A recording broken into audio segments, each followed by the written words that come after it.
Hello everybody, it's Chris Clark with discgolf.law. I want to talk to you today about your rights, and I'm specifically talking about copyright today. I thought it would be useful to use an example from recent disc golf news to illustrate how important it is for you to have a clear understanding and documentation of who owns the rights that are essential to you in your business or in your career.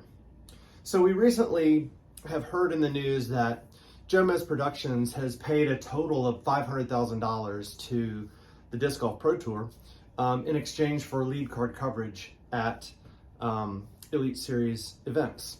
I can't think of a better example of the rapidly evolving dynamics in our business than going from being paid to come and shoot coverage as opposed to now, just a number of years later, paying $500,000 for that right. Why would they do that? Why would Jomez do that? Jomez wants to lock down ownership of that footage that they capture for those lead card rounds in these Elite Series tournaments. That is an important asset. It's really one of the most central assets to their business model. And so once they own it, then they can commercialize it, they can monetize it, they can really do whatever their contract with the Pro Tour allows them to do with it. But that ownership of that asset is so important. And so how does that apply to you in your career as a disc golfer or to your business in disc golf? I think it's important to discuss a topic called work made for hire. That's a legal concept in copyright law.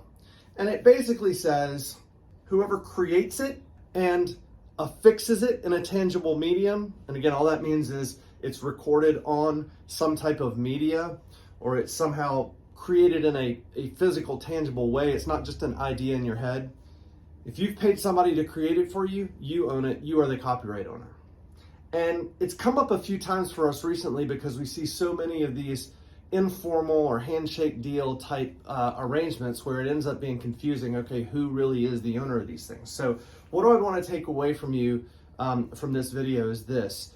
If you have intellectual property assets in your business that are important to your success, take a little time and think about the strategy around that and what, if anything, you need to do to make sure that the elements that you need to succeed really do belong to you, that you have control and ownership over them.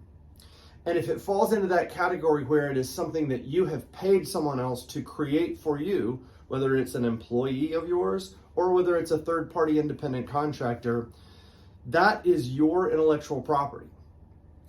I'd love to hear any stories you've got about a situation like this, maybe some confusion over ownership, or maybe some details of a business arrangement that weren't quite clear and that this became an issue for you.